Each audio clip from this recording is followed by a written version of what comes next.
Bien, ya ha transcurrido el tiempo, entonces, y vamos a resolver lo que corresponda. No se ha constatado la presencia del acusado Luis Sergio Talcalquiel. Señor defensor, don Sebastián Saavedra, ¿algo que indicar? No he tenido contacto con él, su señoría, me ha sido imposible comunicar y estando legalmente representado solicito se dé inicio a la audiencia. Bien, ¿algo que señalar los persecutores? Señoría, sí, respecto de Lucha Alcalquidel, tenemos dos peticiones.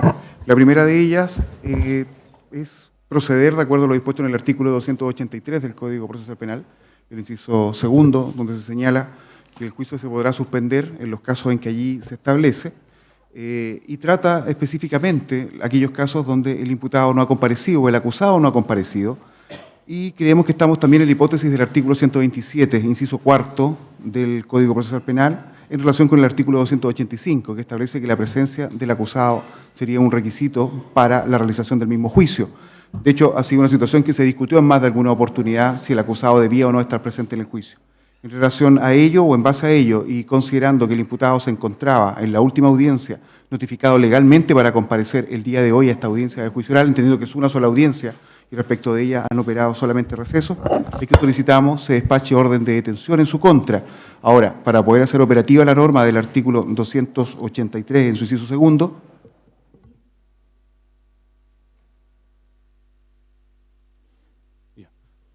Sí, siga, por favor. solicitamos que esta orden de detención se despache a la brevedad y con un carácter urgente por este tribunal a la policía que su señoría estime, y que no se le dé un plazo más allá de 1 hora para que esta policía informe y en base a ello proceder de acuerdo con lo que establecen las normas legales pertinentes. Bien.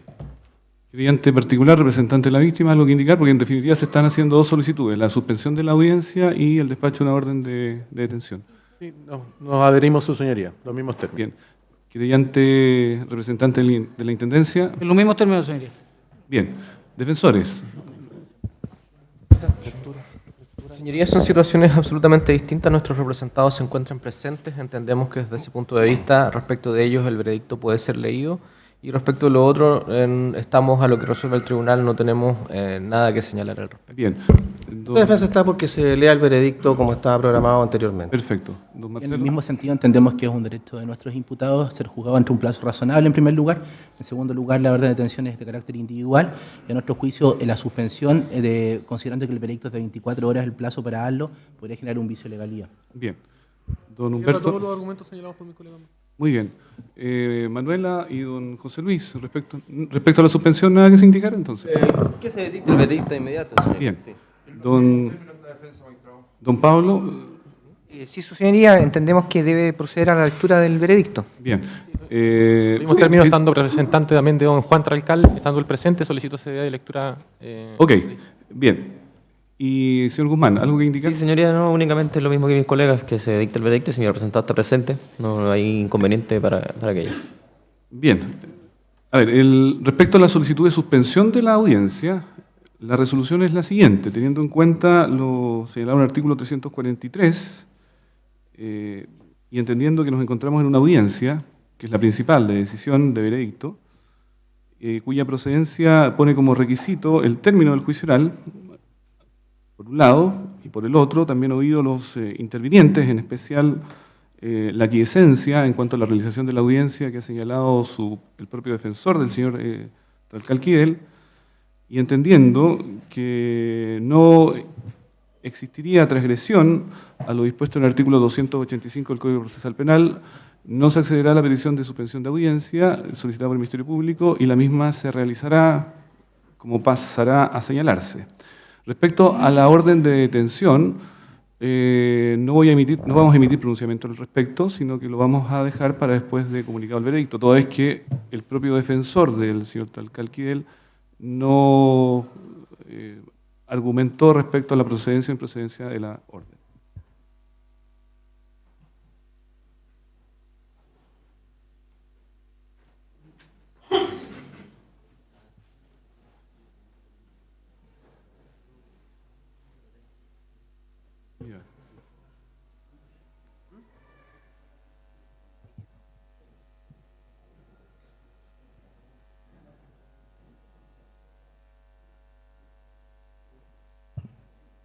A A ver, y sin perjuicio de lo señalado y a petición también de uno de los magistrados, en cuanto a dar información de un funcionario del tribunal que tendría antecedentes de que esta persona se encontraría fuera del tribunal. Eso por ahora. Bien. Pero lo que nos convoca y lo principal de esta audiencia es dar a conocer la decisión a la que se ha arribado por este tribunal durante estos últimos 2 meses de juicio. En ese aspecto, entonces, se dará lectura al veredicto arribado por estos jueces y el mismo será leído por la jueza encargada de la redacción del presente fallo, a quien le otorgaré la palabra.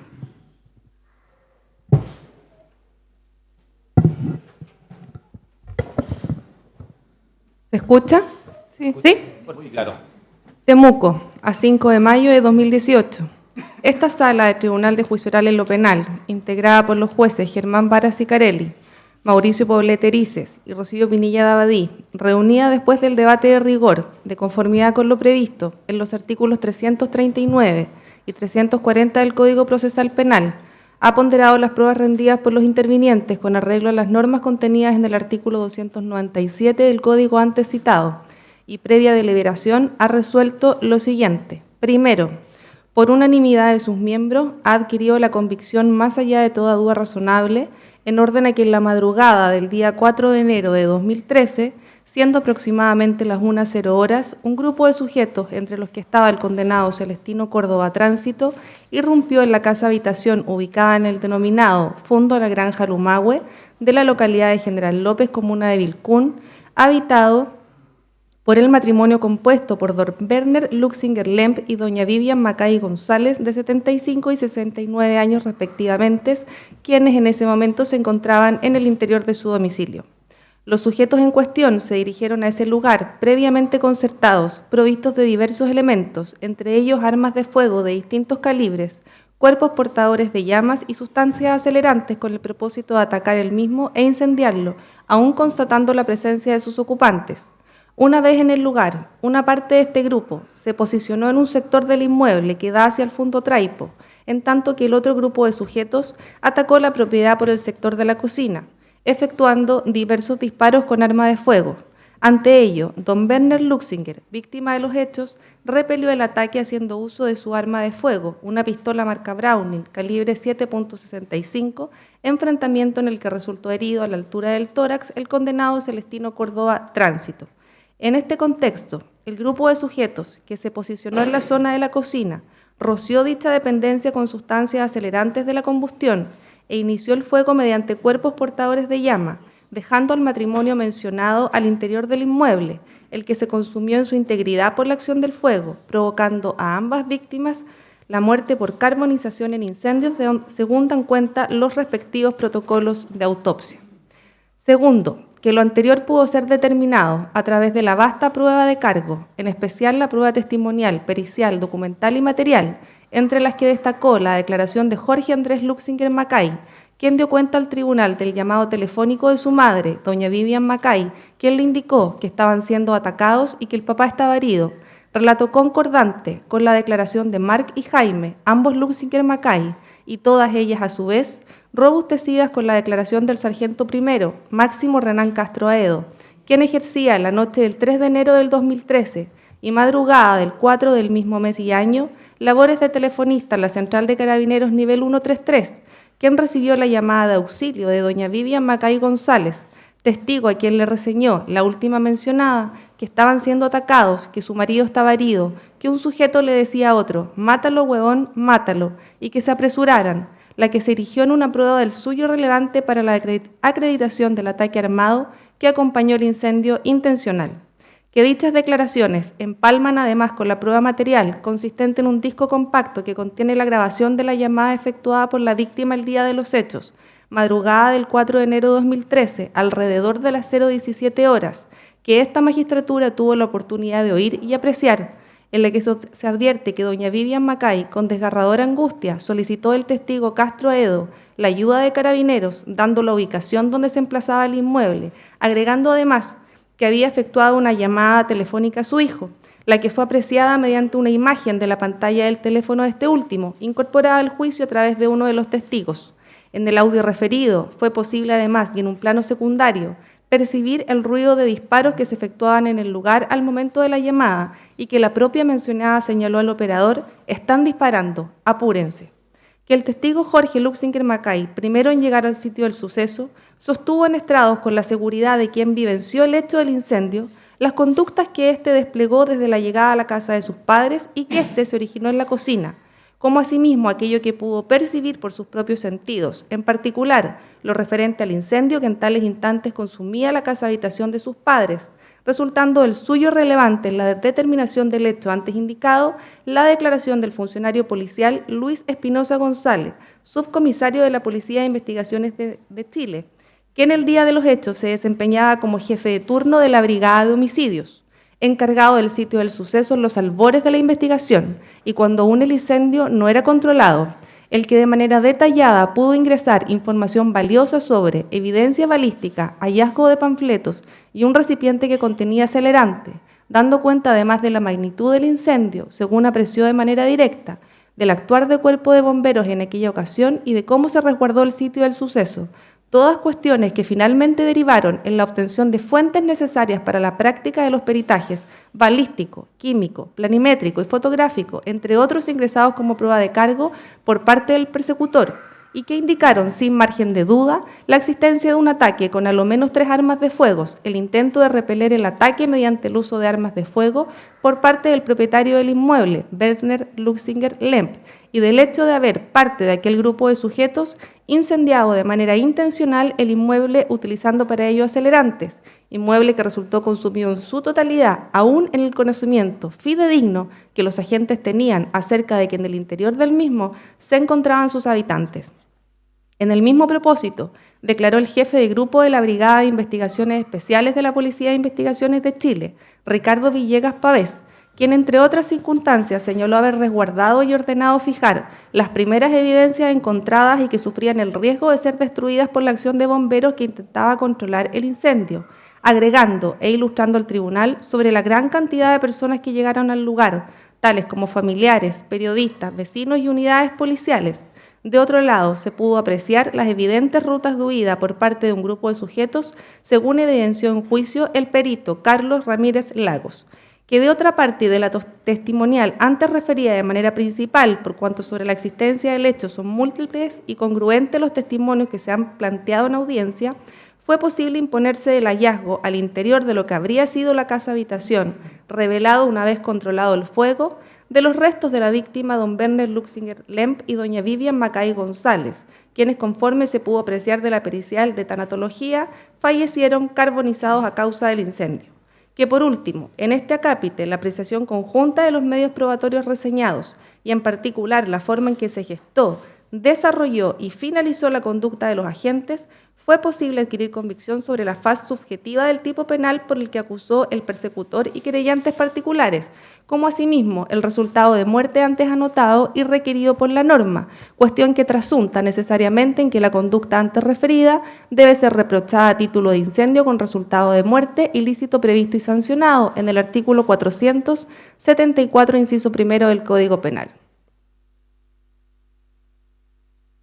Tercero, por unanimidad de votos se adquirió igualmente, más allá de toda duda razonable, la convicción acerca del carácter terrorista de la conducta antes determinada, que al respecto se tuvo en particular consideración la redacción clara y precisa del texto normativo que contiene tales conductas y de la particular finalidad subjetiva de infundir temor en un grupo determinado de personas, castigada penalmente a través de la Ley 18.314, pretiriendo los infrascritos toda cuestión extranormativa y no requerida por el legislador conforme al extenso análisis que en tal dirección se hará en la sentencia.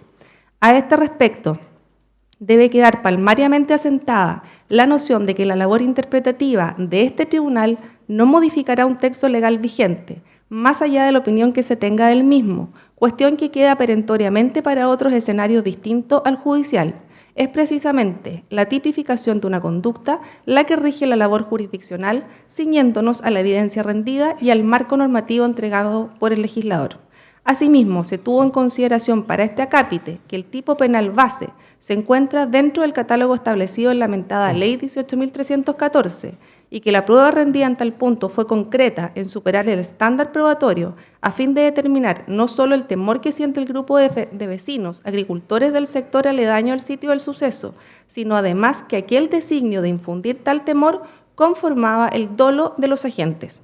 En efecto, se pudo apreciar de la prueba material, consistente en panfletos encontrados en el sitio del suceso, asimismo de la testimonial rendida por parte del persecutor y querellante y restante prueba sobre la existencia del hecho punible, de manera clara la sucesión de actos que conforman el hecho delictivo, los medios utilizados en el mismo, la época en que esto ocurre y, por sobre todo relevante, la real modificación que han debido practicar y perpetuar en sus vidas los diferentes vecinos del sector a raíz primeramente de la escalada de hechos violentos en la zona y en particular las medidas de autoprotección que han debido radicalizar luego del acontecimiento delictivo que origina la presente causa, siendo estas modificaciones en la forma de vivir de tal grupo de personas un efecto directo de la transgresión del límite patrimonial de los distintos ataques acaecidos, los que ahora avisoran en el futuro sean dirigidos contra la vida de quienes resultan ser sujetos representativos en la zona, ello por la impostación de tal terror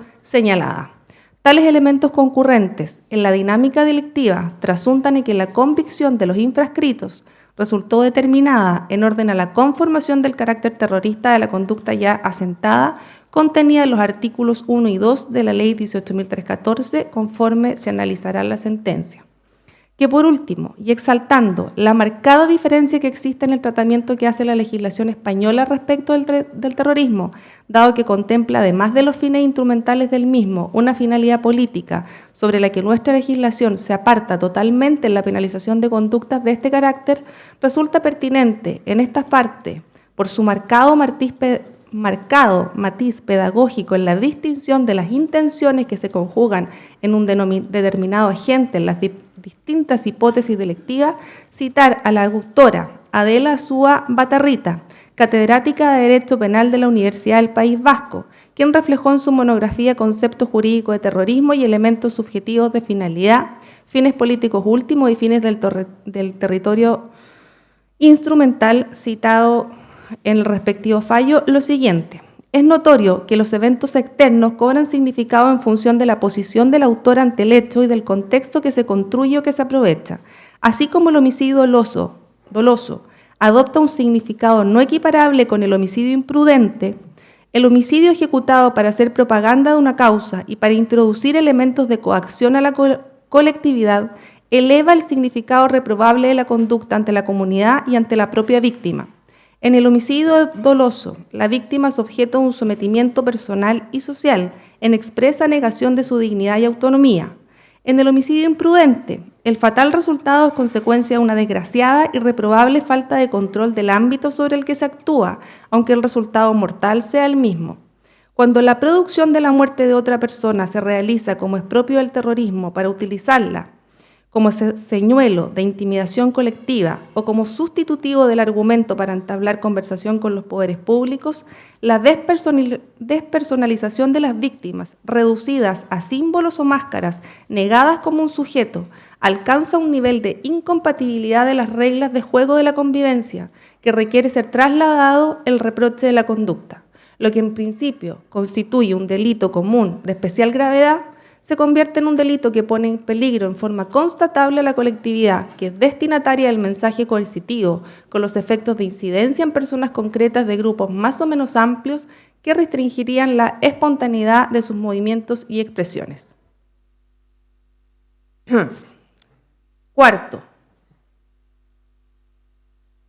en cuanto a la participación penal que se ha atribuido a los encartados y dadas las numerosas alegaciones expresadas por las distintas defensas que han participado del presente juicio, las que se han centrado principalmente en este acápite, resulta necesario señalar que el principio de inocencia regulado en el artículo 4 del Código Procesal Penal recibe consagración además por reenvío de bloque de normas constitucionales, por cuanto se encuentra contemplado además en la Declaración Americana de Derechos y Deberes del Hombre y en la Convención Americana sobre Derechos Humanos, tratados que suscritos por nuestro país pasan a formar parte de las normas jurídicas internas, conforme lo previene el artículo 5 de la Constitución Política de la República, razón por la que el principio en análisis constituye un derecho fundamental.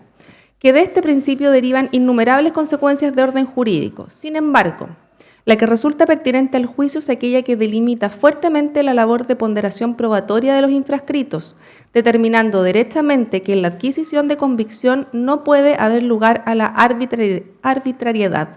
En efecto, las meras sospechas o indicios pueden llegar a transformarse en la convicción requerida por la norma en la medida que la labor de ponderación no revele deficiencias en su desarrollo.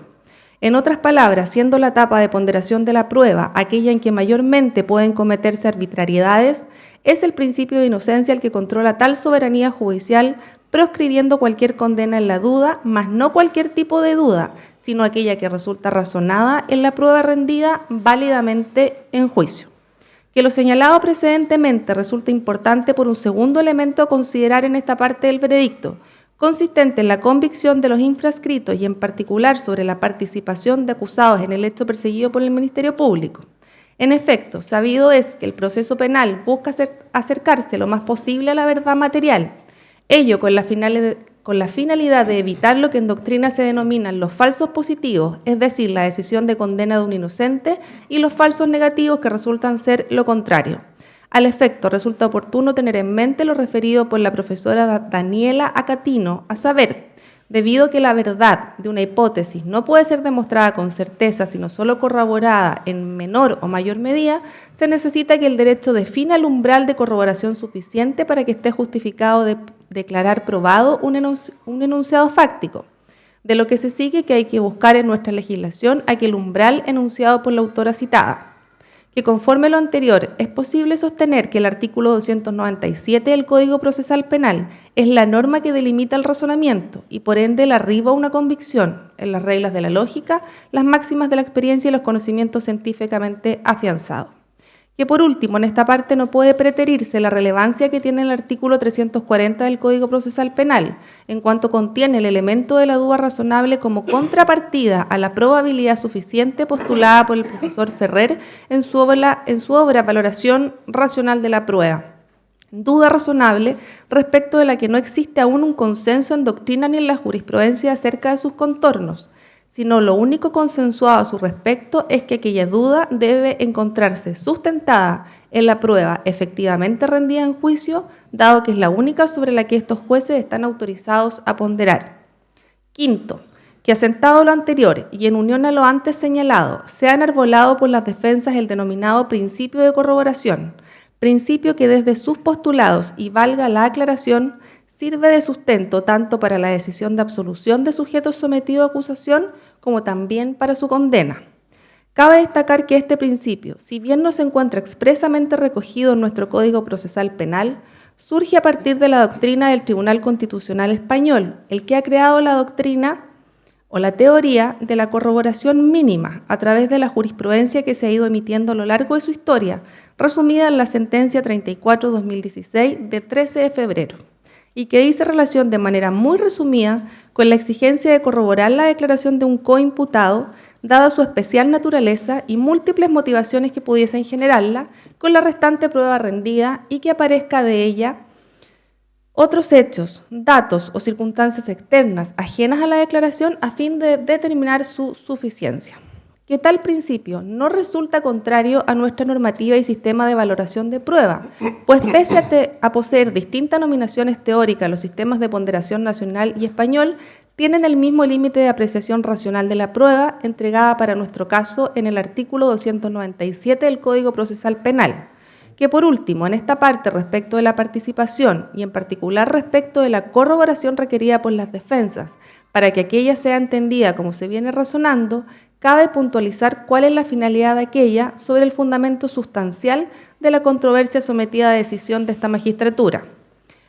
Que sobre la base de la central relevancia que en la determinación de la participación penal poseen las declaraciones prestadas por los funcionarios policiales Guillermo Vilches Saldivia, Ricardo Villegas Pavés y Claudio Leiro Marambio sobre aquello que oyeron decir al acusado José Manuel Peralino Huinca, cabe sostener que la declaración de un coimputado por sí sola no basta para arribar a la convicción sobre la participación penal. Ello por cuanto, y como también es sabido, tanto la doctrina como la jurisprudencia ven con cierto recelo cautela o, si se quiere, sospecha los acertos que pueda prestar un coimputado respecto de otros, pues aquella decisión de incriminar puede estar sugerida por la obtención de beneficios de orden penal o procedimentales, entre otros, que pudiesen constituir un ánimo espurio. Por ello, es evidentemente importante señalar que la corroboración se sitúa en un paso posterior a la verosimilitud de tales acertos, entendida esta última no como sinónimo de verdad, sino como lo que es el empalme lógico de una versión entregada, para este caso por parte de un coimputado, con la sucesión de hechos ya acreditados en juicio, es decir, con apariencia de verdaderos, constituyéndose la actividad de corroboración en aquella que tiene entonces por finalidad acreditar el contenido de esa declaración utilizando otros medios probatorios independientes de aquella, a través de lo que quedará constatada, total o parcialmente, la implicancia de él o de los sujetos activos en el hecho, admitiendo tal ejercicio la posibilidad de que tal declaración resulte corroborada en todo, en parte o en ninguna de sus afirmaciones.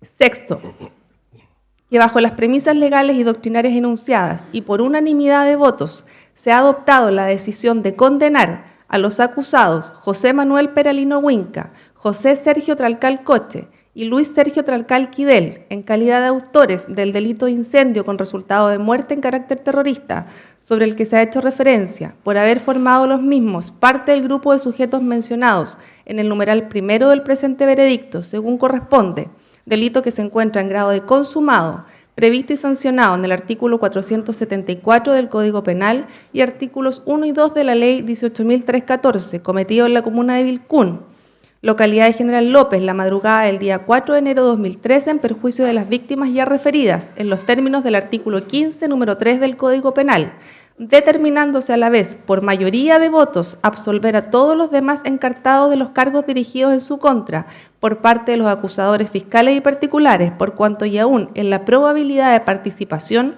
aquella ha sido insuficiente para anular las dudas razonables generadas por falta de medios probatorios que corroboren a su respecto lo declarado por el coimputado Peralino Huinca, entre otras motivaciones particulares que se darán a conocer en la sentencia respectiva.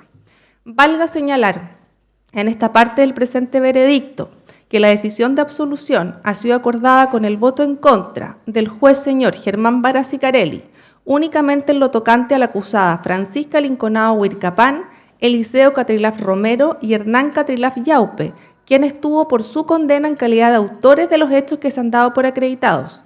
Al efecto, y sin perjuicios que sus argumentos serán dados a conocer en forma lata en la sentencia respectiva, estimó que la prueba de cargo presentada tanto por el Ministerio Público como los acusadores particulares, basado en el trabajo policial realizado por distintas unidades de carabineros, como de la Policía de Investigaciones de Chile, el mismo día 4 de enero de 2013 y días inmediatamente posteriores, han dado cuenta de elementos inequívocos en cuanto a la comisión de acciones individuales y o colectivas que sirvieron de base para diligencias policiales posteriores y que resultaron ratificadas por la declaración del delator compensado Peralino Huinca y que permiten adquirir convicción respecto de la participación de la machi Francisca Linconao Huircapán, Eliseo Catrilaf Romero y Hernán Catrilaf Yaupe, como también de José Manuel Peralino Huinca, José Sergio Tralcal Coche y Luis Sergio Tralcal Quidel, conforme se dijo.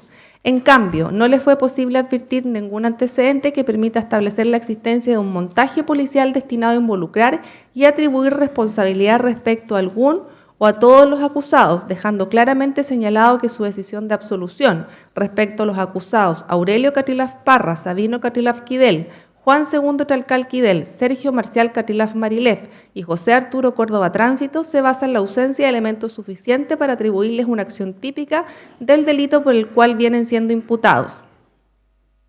Séptimo, que para adoptar la decisión de condena señalada en el numeral precedente se ha tenido en consideración fundamentalmente la declaración de los testigos de cargo presentados en estrado, los que unidos a la prueba pericial, documental y material han podido generar en este tribunal la convicción anotada. Que al respecto es necesario señalar que estos sentenciadores adquirieron primeramente la convicción acerca de que las declaraciones prestadas por José Manuel Peralino Huinca en los días 8 de noviembre de 2013 y 23 de octubre de 2015 no poseen vicios de ilegalidad, conforme se analizará in extenso la sentencia definitiva, Como así tampoco se advirtió de la prueba incorporada la presencia de algún tipo de coacción, de naturaleza alguna, que afectase tales acertos en el origen. En otras palabras, no se vio sustentada en juicio la hipótesis de la declaración forzada u otorgada bajo coacción o alguna promesa de dádiva u otro elemento que haya intervenido la voluntad del declarante para que aquella sea extendida en un sentido determinado, como tampoco que aquella haya sido emitida por animadversión con los restantes coimputados, lo que unido al desconocimiento en detalle de la declaración prestada en sede de Tribunal de Garantía en marzo del año 2016, obliga a ponderar aquellas con las que se cuenta en juicio. Todo lo anterior pese a los ingentes esfuerzos por parte de las defensas para incorporar a través de su prueba de descargo y contrainterrogatorios tal información, sin que se sepa hasta aquí los términos en que fue prestada y el contenido de ellas para efectos de determinar el motivo u origen de la misma. Que de otra parte, la declaración prestada por José Manuel Peralino Huinca ante los fiscales del Ministerio Público, conforme la prueba obtenida del sitio del suceso, de las características intrínsecas del sector de ocurrencia de los hechos, entre otros elementos entregados por parte del mencionado, que se abordarán de manera precisa y particular en la sentencia definitiva que empalman de manera congruente con otros medios probatorios rendidos en juicio, le confieren verosimilitud a su versión, por lo que, y en la actividad de corroboración exigida por la defensa, es que sea cimentado la convicción antes señalada. Que en efecto, los medios probatorios señalados en el párrafo primero de este numeral, en suma, permitieron el ingreso de información relevante por parte de José Manuel Peralino Huinca, en particular respecto de los condenados. Pudo asignar de manera directa y determinada para el caso de ellos una acción en la sucesión del hecho punible, las que aparecen debidamente sustentadas en prueba anterior y posterior a las declaraciones que el coimputado prestó ante los señores fiscales del Ministerio Público, revistiéndola de mérito suficiente para superar solo en la parte que atañe a tales imputados el estándar requerido por el artículo 340 del Código Procesal Penal, que para asignar la hipótesis de autoría de los imputados en el artículo 15, número 3 del Código Penal, de la dinámica de los hechos acreditados se desprende además el concierto o acuerdo expreso para desarrollar los hechos de la manera que fueron determinados por los distintos agentes del ilícito y con una organización suficiente para el ataque conforme se expondrá en la sentencia respectiva. Octavo, que de otro lado, y pese a habérsele asignado en las declaraciones en mención acciones determinadas a la acusada Francisca Linconado Huircapán, Eliseo Catrilaf Romero y Hernán Catrilaf Yaupe, para el caso de la primera mencionada, una decisión de condena afectaría principalmente el principio de congruencia conforme se dará a conocer en la sentencia definitiva. Y para los demás indicados anteriormente, aquellas acciones, y aún considerando la probabilidad de que se hayan vinculados en mayor o menor medida con el grave hecho terrorista determinado en juicio, no han resultado corroboradas con la prueba de cargo.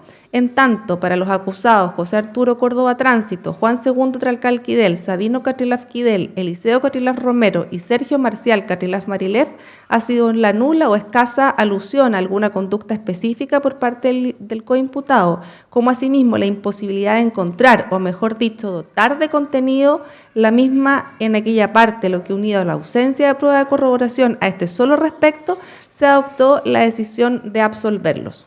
Que en consecuencia se absuelve de los cargos formulados en su contra Francisca Linconado Huircapán, Aurelio Catrilaf Parra, Hernán Zenén Catrilaf Yaupe, José Arturo Córdoba Tránsito, Juan II Tralcal Quidel, Sabino Catrilaf Quidel, Eliseo Catrilaf Romero y Sergio Marcial Catrilaf Maribel, con el voto en contra ya mencionado. De conformidad a lo dispuesto en el artículo 347 del Código Procesal Penal, se decreta la inmediata libertad de quienes han resultado absueltos, ordenándose su inmediata salida de la sala. Se alzan en este acto las medidas cautelares a las que estuviesen afectos, ofíciese al efecto. Noveno, en cuanto a las circunstancias modificatorias de responsabilidad penal ajenas al delito, su decisión será comunicada en la sentencia respectiva, y en cuanto a las circunstancias modificatorias inherentes al hecho, se estima por unanimidad que no concurre ninguna de ellas. No obstante lo anterior, por unanimidad de estos jueces, se ha estimado la calidad legal de delator compensado, conforme al artículo 4 de la Ley 18.314, en el acusado José Manuel Peralino Huinca. La audiencia de comunicación de fallo se llevará a efecto el día 11 de junio del presente año a las 11 horas, quedando desde ya debidamente emplazados todos los intervinientes. Dispóngase la presencia de Gendarmería para la audiencia aludida. En caso de que se estime adelantar la audiencia de comunicación de fallo, se les informará a todos los intervinientes vía correo electrónico con a lo menos 3 días de antelación. La sentencia será redactada por la juez que habla, designada en la convocatoria respectiva. Entonces, a ver, los condenados por unanimidad de este tribunal corresponden a las personas de José Peralino Huinca, José Sergio Tralcal-Coche y Luis Sergio Tralcal-Quidel. Absueltos por mayoría corresponde a la Machi Francisca Linconada Huircapán, Eliseo Ariel Catilaf Romero y don Hernán Senén Catilaf Yaupe. Absueltos por unanimidad corresponden a las personas de Aurelio Catilaf Parra, don José Arturo Córdoba Tránsito, Sabino Catilaf Quidel, Juan II Tralcal-Quidel y Sergio Marcial Catilaf Marilef. Les pedimos a estas últimas personas que yo he mencionado puedan, como está ordenado, hacer abandono de la sala. Magistrado, según conversé con ellos, no se van a retirar de la sala hasta que se defina todo, porque hay un grupo, magistrado, de personas que estuvo involucrado en este hecho. Seguimos convencidos de la absolución respecto de todos que no tuvieron participación, y en un afán de apoyar lo que viene a continuación, decidieron no retirarse de la sala, señoría. Sí, mire, la verdad es que ya está ordenado, entonces hay que cumplir la orden, no pueden quedarse a lo mejor ahí afuera, la muestra de apoyo puede darse de distintas maneras, pero no acá. Magistrado, el hecho que... Ningún inconveniente que tenemos para que ellos puedan permanecer detrás de las barreras. Ellos han mantenido un comportamiento digno durante toda la secuela del juicio y así podemos también trabajar con mayor tranquilidad en este despeje. ¿Bien? Su señoría, no habiendo precedido debate, voy a reponer esa resolución que se acaba de dictar, en el sentido de disponer la salida de mi representada, la Machi Francisca Linconado. No hemos terminado el juicio, ella quiere estar presente a lo largo de toda la extensión del juicio, que no ha concluido, es su derecho. Por lo tanto, vuestra señoría, disponer la salida, a nuestro modo de entender, no corresponde. Bien, a ver, sí, a ver, si no, yo no tengo inconveniente que en la medida en que mantengan un comportamiento ordenado puedan permanecer dentro de la sala. Les pedimos sí que pudieran desocupar los asientos que ocupan como acusados para los efectos de tener un mayor orden. Ahora, si usted, Machi, quiere quedarse, bueno, quédese nomás. Sí. No nos vamos a complicar por eso. Así que en ese sentido vamos a coger la reposición. Bien, pero vamos a lo importante. A ver, lo importante es la audiencia que nos convoca ahora, que es la audiencia del artículo 343 del Código Procesal Penal, por cuanto hay que escuchar antecedentes y argumentos respecto a aquellos que van a servir para determinar la pena a imponer a los acusados condenados. En ese sentido, señor fiscal, le doy la palabra. Gracias, señor presidente. Señoría, en relación con el fallo que se acaba, el veredicto más bien condenatorio respecto de los acusados que se han individualizado, la petición, si bien consta en la acusación fiscal y también aparece redactada en los mismos términos en el auto de apertura respectivo, haré presente que se solicitará o se solicita una pena respecto de don José Tralcal-Coche y don Luis Sergio Tralcal-Quidel, que van en un mismo sentido. Situación distinta a la que ocurre con don José Peralino Huinca, en relación con la misma minorante de responsabilidad penal que se le ha reconocido, prevista en el artículo 4 de la ley 18.314. De acuerdo con lo que consta en la acusación respectiva y en el mismo auto de apertura, la Fiscalía solicitó respecto de estos acusados, hoy condenados, la pena de presidio perpetuo calificado. Y el fundamento es que dicho delito se encuentra consagrado en el artículo 2, número 1 de la ley número 18.314 en relación con las circunstancias establecidas en el artículo 1 del mismo cuerpo normativo. Se señala allí como uno de los delitos el del artículo 474 del Código Penal y se les ha condenado en definitiva por tal hecho o tal hecho ha sido calificado de esta manera.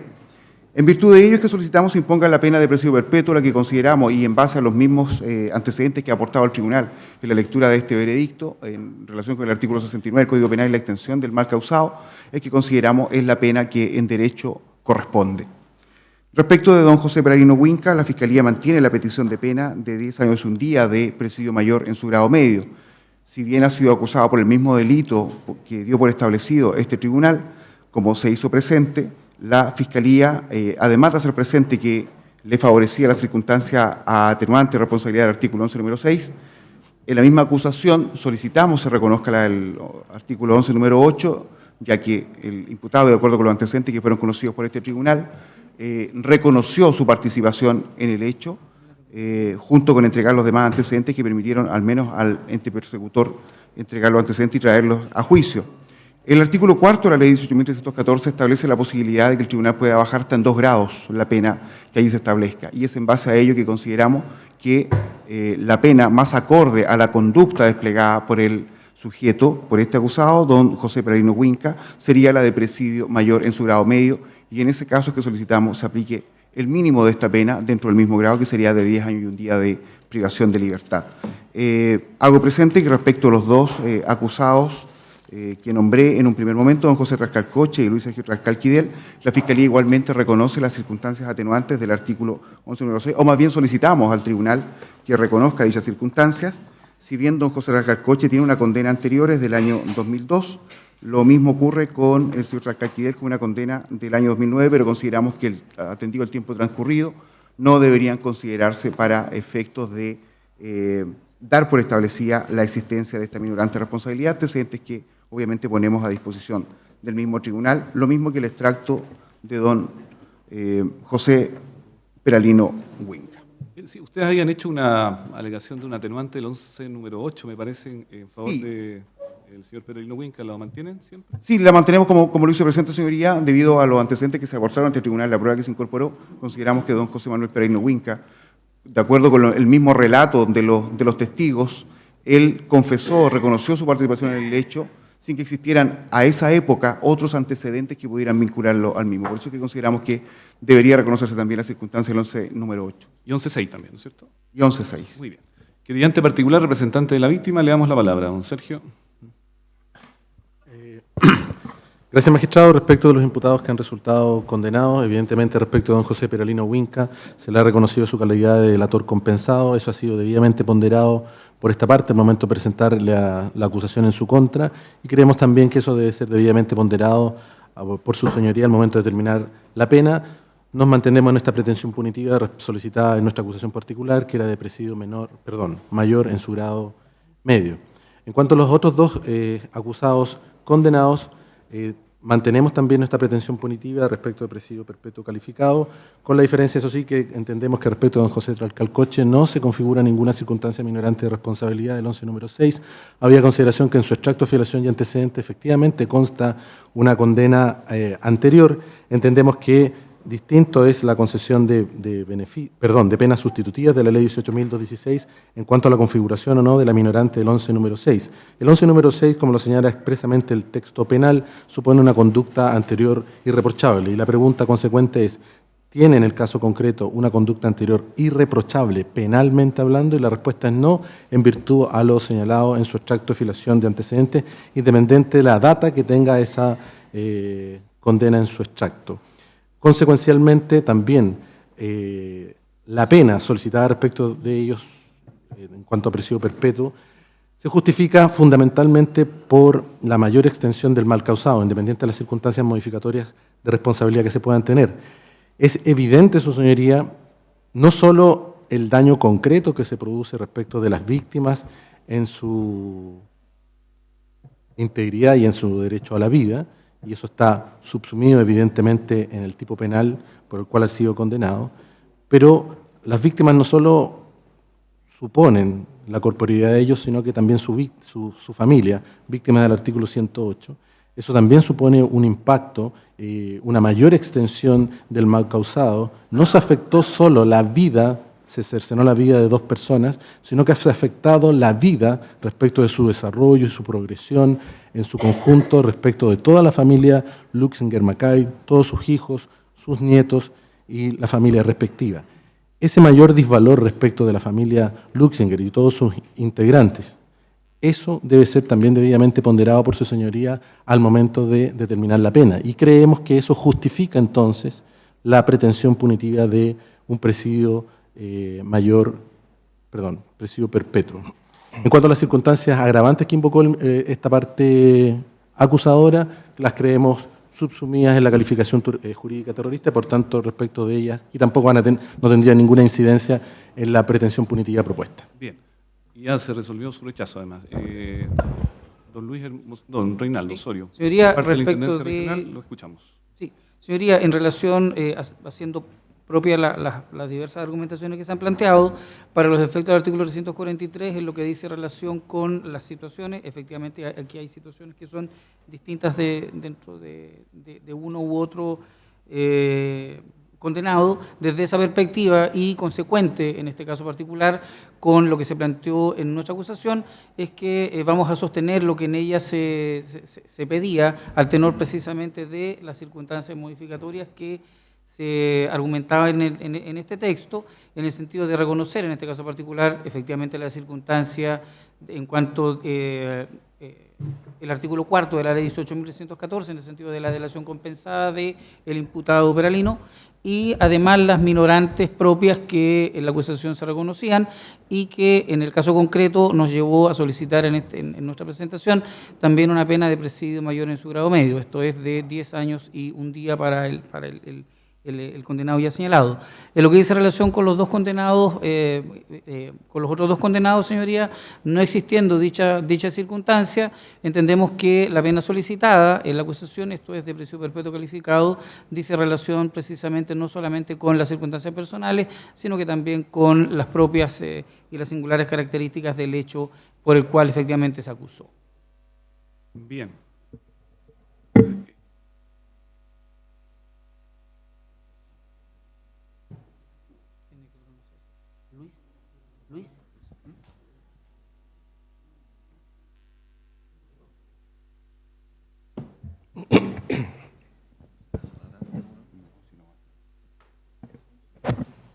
A ver, don Sebastián, antes de darle la palabra a los defensores de los acusados condenados, estamos en otro escenario, estamos en una audiencia distinta a la audiencia de juicio oral del artículo 343, ¿no? Es una audiencia de determinación de pena. Y su representado no se encuentra. Bajo ese escenario, ¿está en condiciones de hacer alegaciones usted o requiere la presencia de él? Perfecto, ok, bien. Entonces le doy la palabra. Gracias, su señoría. Bueno, difícil referirse a estas circunstancias, su señoría. Ahora, si quiere, puedo también dar unos minutos para... No hay problema, sí.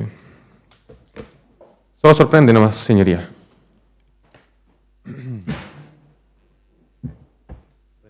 Solicitamos la pena, que aplique una pena mínima establecida en la ley.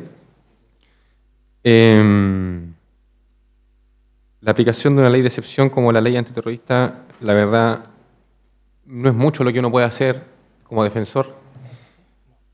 La legislación de guerra, como han escrito múltiples tratadistas, busca eliminar desde la faz institucional a una persona. No podrá votar, no podrá hacer nada mi representado. Mi representado tiene reprochable conducta anterior, solicito que se le acoja dicho beneficio. Contamos con un informe social suscrito por doña Marlene Becker Marín, de fecha 19 de febrero del 2018, por lo cual solicitamos, y donde se señala que mi representado no se observa niveles de frustración interna ni evidencia de conflicto o ambivalencia. Presenta una alta legislación de las reglas y adaptación de contextos normados, no presentando dificultad al momento de interactuar. Estima que el imputado entonces posee un arraigo cultural, social y comunitario y no se constata disfunciones familiares graves. En ese sentido, solicito que se califique la atenuante del artículo 11, número 6,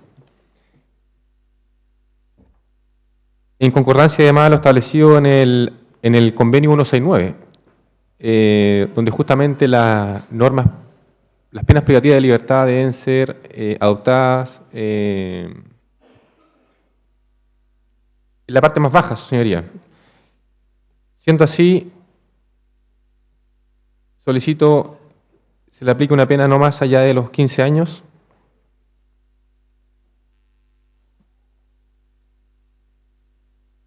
Ya no existiendo entonces el tema de las agravantes, no hay más alegaciones que hacer. Muy bien. Don Pablo Ortega. Bueno, su señoría, entendiendo que ante este escenario esta parte podrá hacer muchas solicitudes, pero que en términos prácticos está claro con la sentencia, que sin duda será recurrida por esta parte, mi representado está sujeto a la ley antiterrorista, que es una ley que, bueno, su señoría conoce lo que se dice de ella y lo que significa, es realmente la muerte social de una persona, nunca más va a poder ser dirigente social, no va a poder votar, no va a poder realizar actividades pedagógicas, no va a poder, etcétera, una serie de situaciones. Por lo tanto, respecto del quantum de la pena, y solamente haciendo referencia que al principio de proporcionalidad, vamos a solicitar la pena menor que en derecho corresponda. Sabemos que no podemos hacer otra petición, incluso esta petición es una petición que va a significar la muerte social de mi representado en caso de que quede firme esta sentencia. Por lo tanto, derechamente vamos a solicitar eso y además del principio de proporcionalidad vamos a poner a disposición de su señoría igualmente un informe social en que muy resumidamente su señoría vamos a hacer referencia a que da crédito efectivamente a lo que se ha señalado durante el desarrollo del presente juicio, que mi representado es un dirigente social que ha participado en múltiples actividades con las organizaciones y autoridades de gobierno, representando a su comunidad, a su junta de vecinos, a su comunidad indígena, al comité de beneficiarios del canal Itinento. Por lo tanto, una persona que ha tenido una actividad social y participativa que ha sido conocida por su señoría. Y este informe social además hace referencia que mi representado es miembro del pueblo mapuche, por lo tanto tiene una familia, hijos, a quienes está estudiando en la Universidad de Concepción, la Universidad Católica de Temuco, etcétera, en la enseñanza media igualmente. Por lo tanto, entendemos que al ser una persona del pueblo mapuche, se hace aplicable a su respecto todos los referentes al convenio 169, que en la especie señala que ha de preferirse, en el artículo 10 al menos en adelante, penas no privativas de libertad. Entendemos que esto puede tener una influencia en el quantum de la pena, toda vez que su señoría puede recurrir la pena en toda su extensión, de todas maneras deberá ir en la parte menor, entendemos, en su límite menor, toda vez que esa es una manera de hacer patente, de acuerdo a la legislación chilena, este llamamiento que hace el convenio 169 a preferir penas no privativas de libertad, entendiendo que eso cumple el principio de proporcionalidad, porque aun cuando cumpla las actividades privativas de libertad en términos de los presidios mayores o cadenas perpetuas, etcétera, aun cuando cumpla eso, luego va a seguir sujeto a la vigilancia de la autoridad, es decir, cumpliendo pena por toda su vida, aun cuando cumpla la pena privativa de libertad que su señoría determine. Por lo tanto, necesariamente eso empuja hacia el límite inferior. Sobre todo considerando, su señoría, que la gravedad del mal causado que ha sido dirimida por la acusadora particular está incorporada en el disvalor del delito base, es decir, el resultado muerte del delito de incendio, está ese disvalor incorporado en la pena del delito base. Por lo tanto, entendemos incluso que ese disvalor no podría ser usado para subir la pena más allá de lo estrictamente necesario dentro del límite mínimo, que es la petición que va a hacer esta parte de su señoría, al menos en este punto, porque desde ya hacemos referencia a que sin duda esperaremos la sentencia para analizarla y recurrir a los demás medios legales que tiene esta parte. Bien, don Humberto, le damos la palabra. Gracias, magistrado. Dado lo extenso del veredicto, bastante sui generis por lo demás, magistrado, en que se han adelantado varios argumentos que generalmente se reservan para la comunicación de sentencia, no podemos dejar de señalar, magistrado, que no compartimos el carácter de terrorista que el tribunal ha señalado y por todos sus miembros el ilícito por el cual está sancionando a mi defendido, habiéndose adelantado argumentos de que es válida la supuesta declaración prestada por él mismo. No podemos dejar de señalar que esta fue obtenida con infracción de garantías en ambos casos, y también no podemos dejar de señalar que hay una nula corroboración y que por ende, desde ya, habiéndose adelantado argumentos por el tribunal, lo cual, insistimos, es una situación bastante sui generis, la defensa también adelanta que presentará el recurso de nulidad correspondiente. Entendemos que generalmente no se anuncian los recursos, pero en este caso dado la trascendencia y la importancia de esta situación, adelanto que se presentará el recurso correspondiente para que la excelentísima Corte Suprema repare esta situación y, en definitiva, en un tercer juicio podamos demostrar claramente la inocencia completa de mi defendido y de cada una de las personas que fueron acusadas y que actualmente todavía gozan de la presunción de inocencia. Lamentablemente, para llegar a la presentación del recurso de nulidad es necesario dar curso progresivo a los autos, y en ese sentido es necesario evacuar la audiencia del artículo 343, toda vez que es la única forma de que se materialice una sentencia que sin duda será recurrida. En virtud de aquello, paso a hacer las alegaciones correspondientes del artículo 343. Será un poco extensa, magistrado, dado la serie de circunstancias que la defensa alegará, para estructurarlo de mejor forma y así no perder el norte en el punto. Señalaré en primer término que la pena que solicitaremos será en 541 días de presidio menor en su grado medio. Solicitaremos que ésta se cumpla mediante el beneficio, toda vez que la ley que regía en ese tiempo era la 18.216 sin las modificaciones de la 20.603, y en virtud de aquello el beneficio de la remisión condicional. En subsidio solicitaremos para una pena superior a 541 días, es decir, superior a un presidio menor en su grado medio, la libertad vigilada para mi defendido, acompañando en su momento, cuando corresponda, el informe pericial de evaluación psicosocial que la defensa extractadamente incorporará. El análisis de la determinación de pena exige, de conformidad al artículo 4 de la ley que sanciona estas conductas como terroristas,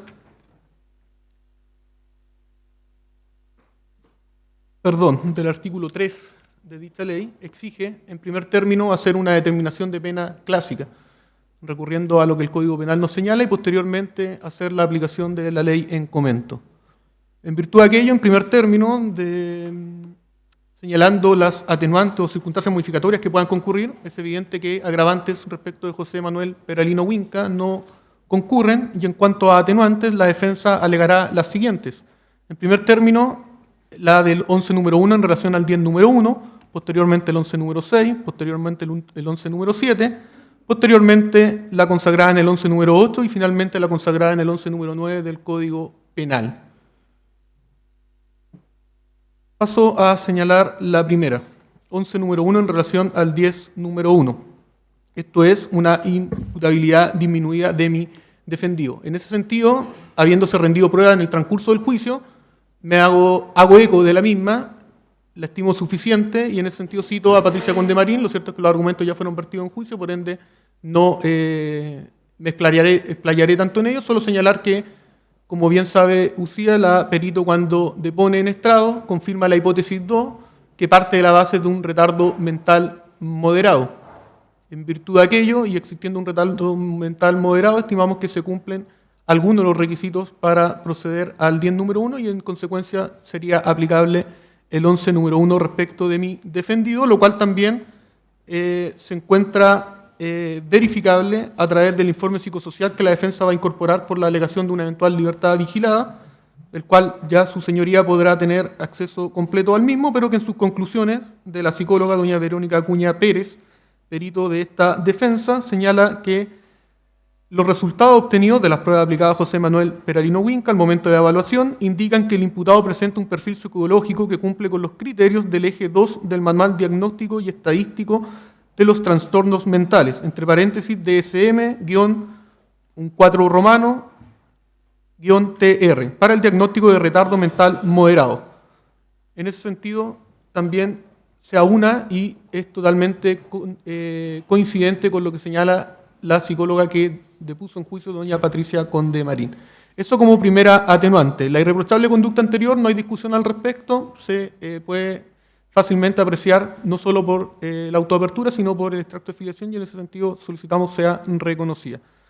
11, número 7, el tenor literal: se ha procurado con celo reparar el mal causado, o, y esto es una palabra o una letra disyuntiva, o impedir sus ulteriores perniciosas consecuencias. Nos centramos en ese punto, impedir sus ulteriores perniciosas consecuencias. Lo cierto es que en voto del tribunal, insisto, no compartido por este defensor, en voto del tribunal, se estima que José Manuel Peralino Huinca habría acudido personalmente a la Policía de Investigaciones, habría confesado una reunión, una conspiración, el cometer algún ilícito y finalmente las consecuencias del mismo que ya el tribunal podrá plasmar en su sentencia.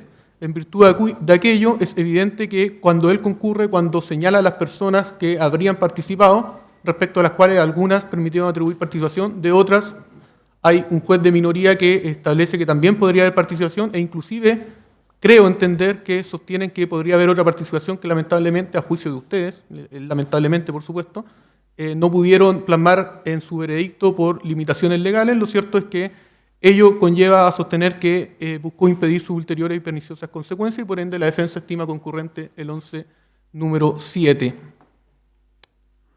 11 número 8 y 11 número 9 la alego en conjunto y en ese sentido señalo desde ya que no solo a juicio de esta defensa, sino la doctrina y jurisprudencia contesta en señalar que son dos circunstancias perfectamente compatibles si uno puede determinar claramente la aplicación de cada una en virtud de la colaboración que ha prestado el individuo, el agente. Es decir, parcelar cada uno de los momentos y en definitiva aplicarlo a cada una de las atenuantes. En primer término, si pudiendo eludir la acción de la justicia por medio de la fuga o ocultándose se ha denunciado y confesado el delito, lo cierto es que lo comparte el Ministerio Público también y en ese sentido valga decir la primera declaración que a juicio de este tribunal sería lícita, es donde confiesa primero la supuesta reunión y en segundo término la segunda declaración donde confesaría una supuesta participación. Pero al mismo tiempo tenemos el 11 número 9 que se ha colaborado sustancialmente al esclarecimiento de los hechos y lo cierto es que este se manifiesta no por denunciarse y confesarse en cuanto a la participación de un ilícito, sino por colaborar a que éste se esclarezca, como bien dice la norma. La colaboración viene dada toda vez que entrega otros elementos que permiten al tribunal, primero permiten al Ministerio Público dirigir la investigación y obtener elementos de corroboración que sin duda el tribunal ha considerado y que han permitido no solo corroborar la existencia de la dinámica del hecho, sino que también la participación de otras personas y ahí viene radicada la colaboración que ha prestado mi defendido. No me extenderé sobre aquellos hechos, creo que ya se han señalado y por lo demás el tribunal los tiene que tener claro para su sentencia o la lectura de sentencia que se evacúe. Esas serían las atenuantes que la defensa indica procedentes. Luego, volviendo al artículo 3 de la ley que tipifica ciertas conductas como terroristas, habría que determinar la pena, en este caso primero, el ilícito por el cual se está condenando a mi defendido parte en presidio mayor en su grado medio, 15 años y un día, y en virtud de aquello la defensa, haciendo aplicación del artículo 68, inciso tercero, y también sosteniendo que es posible aplicar el artículo 73 del Código Penal, ambos compatibles, más uno de los dos ha de utilizarse, ¿no es cierto? Es que eso el tribunal podrá determinarlo. En ambos casos, la rebaja en pena puede ser de hasta 3 grados. Si nos guiamos por el 68, inciso tercero, lo cierto es que señala que no existiendo agravantes y existiendo a lo menos 2 atenuantes, se puede rebajar en 1, 2 o 3 grados. Hay que prescindir, magistrado, de la gravedad propia del hecho que se está juzgando, toda vez que esa gravedad propia del hecho que se está juzgando se encuentra plasmada en la pena en abstracto que se le aplica al hecho, por ende no podríamos recurrir nuevamente a ella para limitar una rebaja en 3 grados, por ejemplo, sino que el análisis que corresponde es respecto de la suficiencia de las atenuantes y la fuerza de las mismas. Con solo 2 atenuantes ya podemos hablar de una rebaja en 1, 2 o 3 grados, y aquí la defensa está señalando la presencia de 6 atenuantes, algunas con la intensidad propia del 11 número 1, inclusive si el tribunal estimase que no concurre 1 o 2 de las alegadas por la defensa, igualmente estamos hablando de una multiplicidad de atenuantes, y en virtud de aquello la defensa estima que por aplicación del 68, inciso tercero del Código Penal, la rebaja tiene que ser en 3 grados a partir del mínimo de lo señalado por la ley al ilícito, es decir, bajar a 3 años y un día, esto es presidio menor en su grado máximo.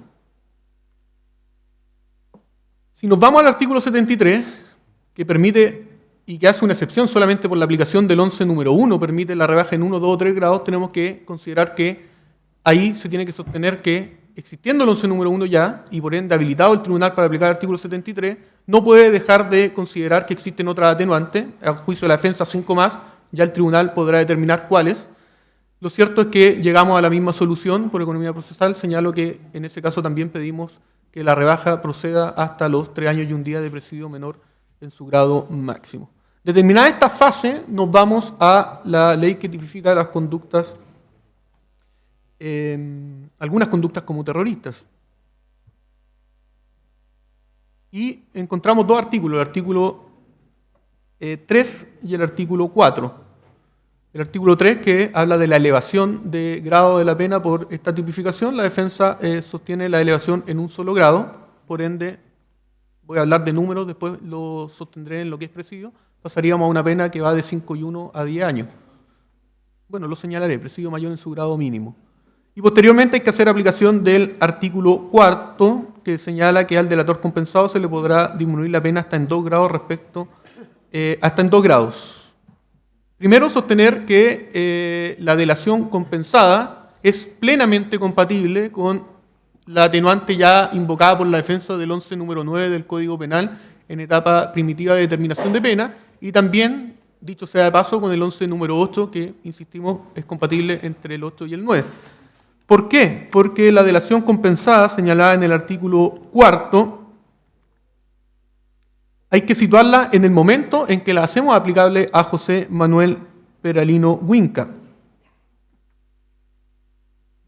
Y en ese caso tendríamos que irnos a la parte final del artículo 4, cuando dice, o bien, para detener o individualizar a responsables de esta clase de delitos. Y es ahí donde creemos que el tribunal ha puesto el acento para determinar la delación compensada, lo cual es completamente compatible con una colaboración sustancial para temas de corroboración, por ejemplo, y también compatible con la autodenuncia presentada por José Manuel Peralino Huinca, que por lo demás el Ministerio Público reconoce y compatibiliza con la delación compensada.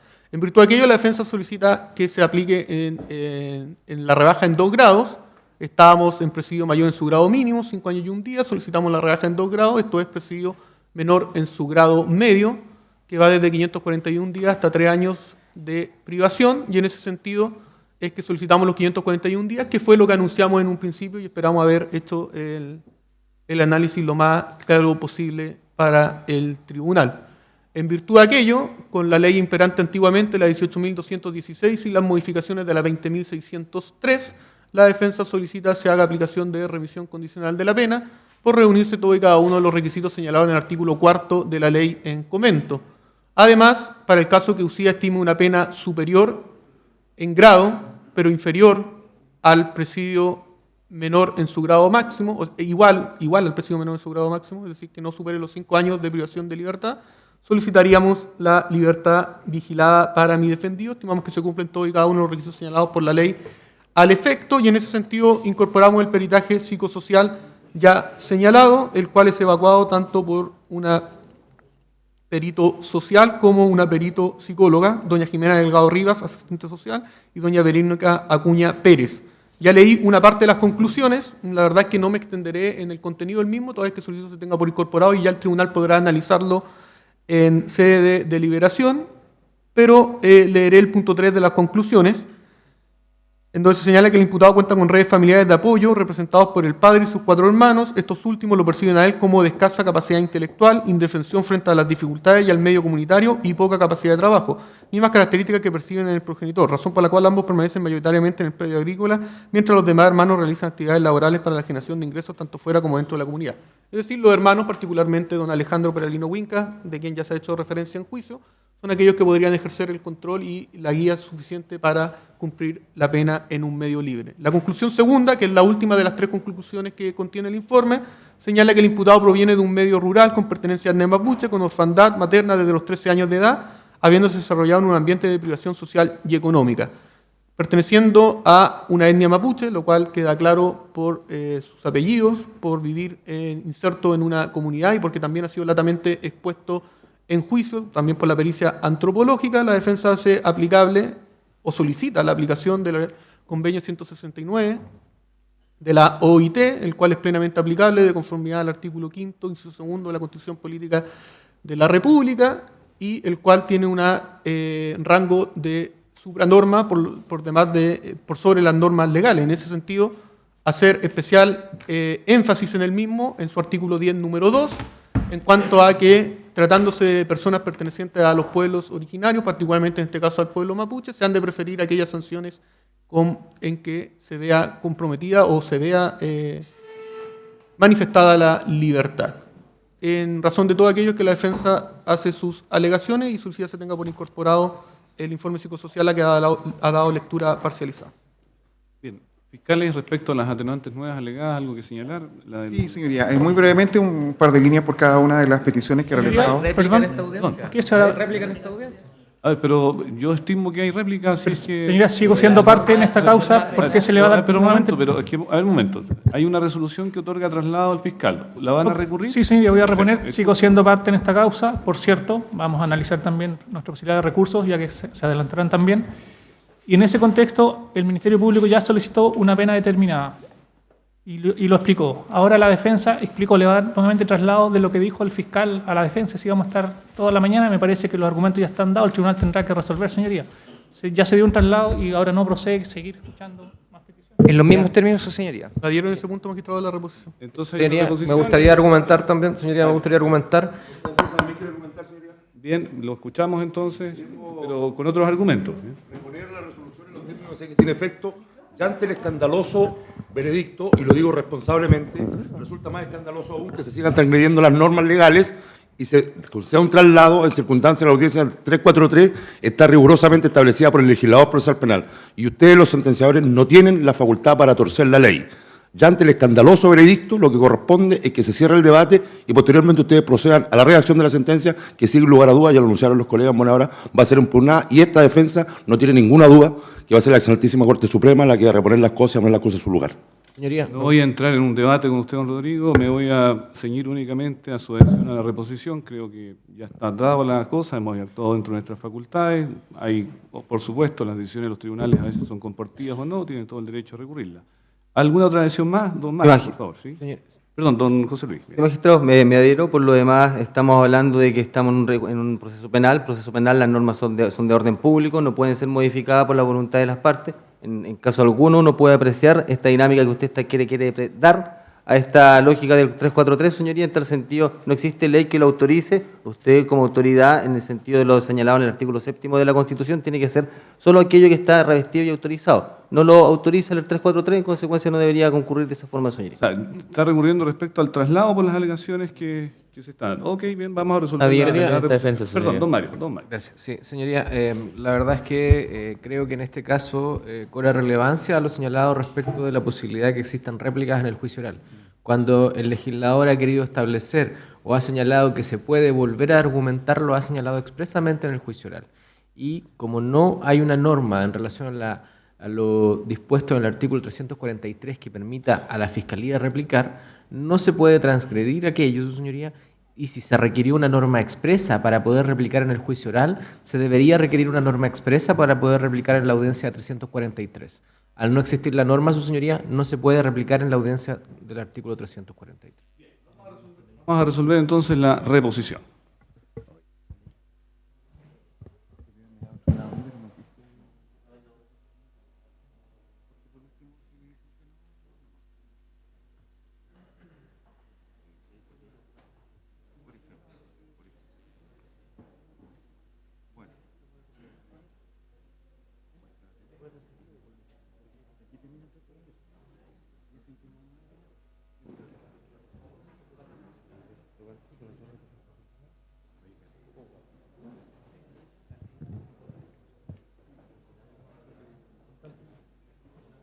Ya, a ver, mire, por mayoría se va a acoger la reposición y voto en contra el mío. Son alegaciones nuevas. Creo que el querellante, representante de la víctima, querellante, representante de la Intendencia Regional y el Ministerio Público tenían todo el derecho a exponer sus argumentos conforme al principio de bilateralidad de la audiencia respecto a las alegaciones nuevas que ha hecho el señor defensor. Bien, ¿alguna otra petición, señor fiscal? Sí, señoría. Magistrado, respecto de los imputados que se encuentran presentes en esta audiencia, José Racal Coche y José Peralino Huinca, la Fiscalía, y de acuerdo a lo dispuesto en los artículos 140 y siguientes del Código Procesal Penal, va a solicitar se decrete su prisión preventiva. Los antecedentes en los que baso esta petición... Señoría, previo a eso, creo que hay una solicitud de esta defensa de la imposibilidad de alegar la prisión preventiva en esta audiencia. Estamos en pero si se va a oponer, dejemos que termine. Pues, es que ahí va a está argumentando la prisión preventiva. Yo me voy a poner a que se discuta la prisión preventiva. Mire, yo no le voy a... A ver, pero ordenemos la cosa. Sí, mire, yo puedo entender las legítimas aprehensiones, incluso molestias. Somos seres humanos todos, fallos a veces que no están de acuerdo en nuestras expectativas nos causan desagrado. Pero estamos en un tribunal de derecho, mantengamos el orden de la audiencia, para bien o para mal, el que dirige la audiencia soy yo, usted está haciendo una alegación que considero es respuesta a la solicitud que se va a hacer. El fiscal tiene todo derecho a hacer las peticiones que se quieran, usted tiene todo el derecho a poder contraargumentar respecto a la admisibilidad de la solicitud y respecto a circunstancias de fondo, pero para eso hay que escuchar a las partes. Entonces, señor fiscal, argumente, por favor. En ese mismo sentido, si usted plantea que es la solicitud, que se plantea la solicitud, otra cosa es la fundamentación de la petición, porque ya la solicitud está planteada, debería abrir debate. Ok, entonces debo entender de que hay una situación ya.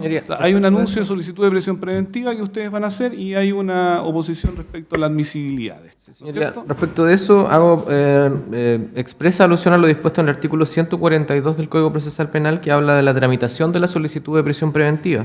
Esta tramitación se señala expresamente en la norma que debe ser realizada por escrito cuando no nos encontramos en alguna de las tres hipótesis que establece que puede ser realizada verbalmente. La formalización, la audiencia de preparación y la audiencia de juicio oral. El juicio oral terminó con la audiencia de lectura de veredicto, luego se inició una nueva audiencia que está establecida separadamente en el Código Procesal Penal y ahora, si se debió o si quiso debatir la prisión preventiva, su señoría, el Ministerio Público debió haber realizado una petición por escrito, tal como lo establece la norma y tal como lo establece el debido proceso legal, lo que está expresamente señalado en el artículo 142 del Código Procesal Penal. Sobre el punto existe también jurisprudencia de la excelentísima Corte Suprema que precisamente acoge el argumento planteado por esta defensa en orden a que no puede vulnerarse el debido proceso legal y acogerse una tramitación de solicitud de prisión preventiva en forma verbal si es que eso no se encuentra expresamente dentro de las audiencias que señala el artículo 142 y como no nos encontramos dentro de las audiencias que señala el artículo 142 es que solicito se rechace la solicitud de discutir la prisión preventiva en esta audiencia. Podrá el señor fiscal pedirlo por escrito, su señoría, se fijará una audiencia y en esa audiencia se debatirá si procede o no la prisión preventiva respecto a lo mismo. Estamos entonces con la admisibilidad. ¿Hay alguna otra adhesión a la admisibilidad de la solicitud? A los argumentos planteados por el colega Quesada. Bien. En los mismos términos se debe la defensa. Perfecto, muy bien. Señor fiscal, le doy al traslado respecto a la admisibilidad. Admisibilidad. Señor presidente, bueno, primero la petición principal. Solicito se deseche de plano la petición formulada por el abogado Quesada, primero porque no tiene legitimación activa para plantear un incidente de esta naturaleza, mucho menos discutir sobre la admisibilidad o no de una petición de prisión preventiva. Recordemos, aun cuando el tribunal lo tiene bastante claro, que los abogados que pueden plantear una discusión de esa naturaleza son el abogado Cerri, el señor Ortega, y bueno, en este caso dejo fuera a don Sebastián Saavedra, ya que respecto de su representado no puedo hacer la misma petición. La ley exige como requisito de validez para discutir la prisión preventiva la presencia del imputado, por lo tanto no puedo pedirlo en ese mismo sentido. Ahora, como petición subsidiaria, señoría, el mismo artículo 142 establece en su inciso primero que la tramitación de la solicitud de prisión preventiva se podrá plantear, entre otras actuaciones o etapas del procedimiento, en la audiencia del juicio oral. La ley lo establece expresamente. Por lo tanto, la Fiscalía se está acogiendo a lo que establece la ley de manera expresa. Y en segundo término, y muy breve todavía, cuando el señor Quesada plantea que esta petición la Fiscalía la debió haber hecho por escrito, la verdad, no podemos avisorar o vislumbrar un escenario probable que se va a plantear en una audiencia de veredicto. Por lo tanto, la situación y la hipótesis que se presentan son distintas. El día de hoy hubo un acusado que no compareció a esta audiencia y respecto de quien tenemos una petición pendiente. El peligro de fuga es evidente. por lo tanto sí se dan los presupuestos para pasar a discutir la prisión preventiva. Otra cosa es lo que en definitiva el tribunal resuelve. Bien, respecto a la admisibilidad, don Sergio, ¿algo que indicar? Señoría, efectivamente, en primer lugar, respecto a la oposición, resulta ser absolutamente carecer de legitimidad el colega Quesada al momento de plantearle, por consiguiente, desde esa perspectiva debe ser desestimada.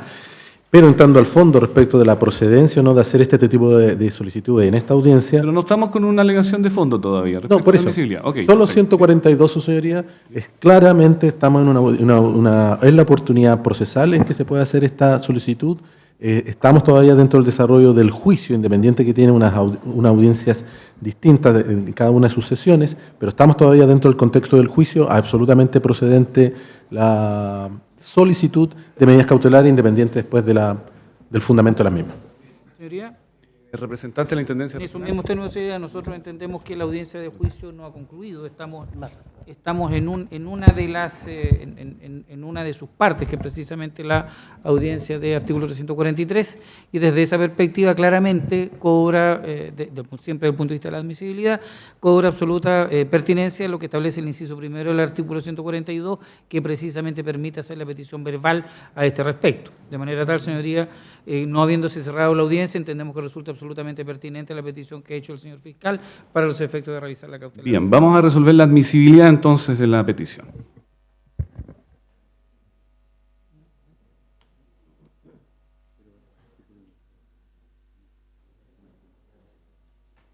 Bien, sin perjuicio entonces de las alegaciones de legitimación activa, entendiendo que, como se resolvió en el juicio, no se estableció, y así se autorizaron también diversas herramientas procesales, una incompatibilidad de defensa de la don Mario Quesada respecto a lo menos a los acusados a los cuales se le ha dictado veredicto condenatorio, Tlalcal Coche y Tlalcal Quidel. El tribunal, resolviendo respecto a la admisibilidad, rechaza la incidencia, toda vez que entiende que, conforme a la normativa procesal vigente, en especial el artículo 142, es procedente que el Ministerio Público haga una solicitud en esta audiencia de ese tipo. Esta decisión se acuerda con el voto en contra del magistrado Poblete, quien estimó, el señor Poblete, quien estimó acoger el planteamiento de los defensores. Bien, ahora sí, entonces vamos al fondo entonces, y respecto al fondo, le vamos a dar traslado a usted para que continúe con su petición y daremos el traslado correspondiente a los defensores directamente más involucrados. ¿Bien? Gracias, señor presidente. Bueno, como estaba planteando al momento en que se me interrumpió, la Fiscalía solicita se decrete la prisión preventiva respecto de José Sergio Tlalcal Coche y de José Manuel Peralino Huinca. ¿Cuáles son los fundamentos de esta petición? Bueno, lo primero, consideramos se encuentran presentes en la especie todos los presupuestos que exige el artículo 140 del Código Procesal Penal, tanto en sus letras A, B como C.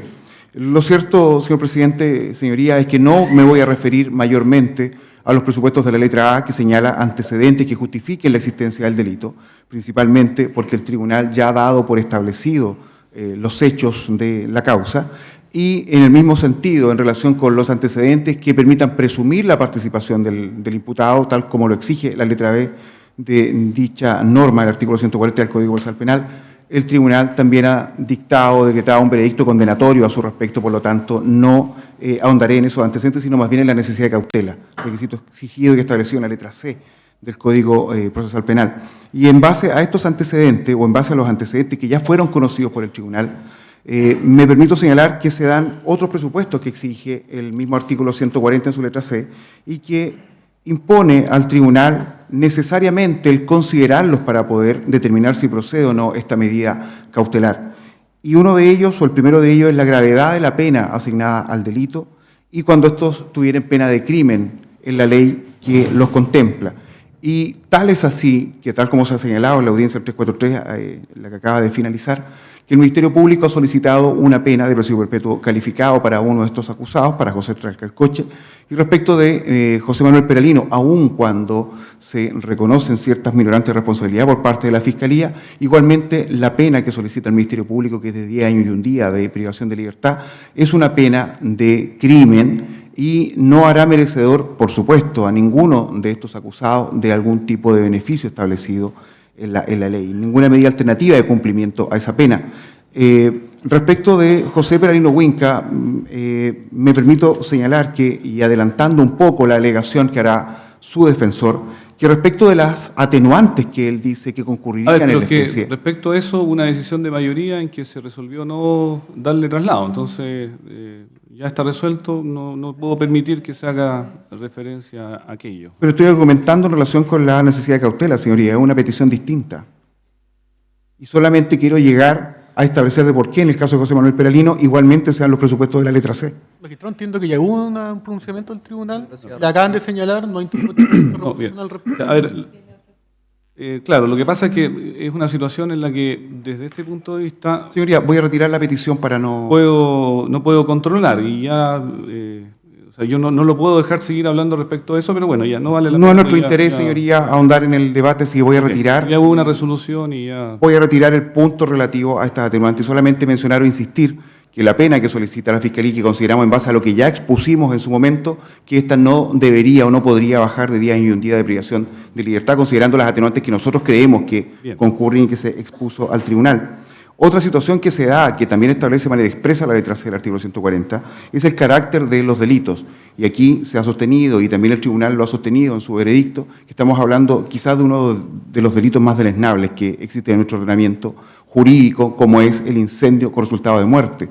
Y más aún considerando las circunstancias en las que esto se dio y como fue acreditado en juicio, que las víctimas fallecieron carbonizadas. Por lo tanto, consideramos que el carácter de los mismos y en atención al bien jurídico protegido sean los presupuestos de la letra C.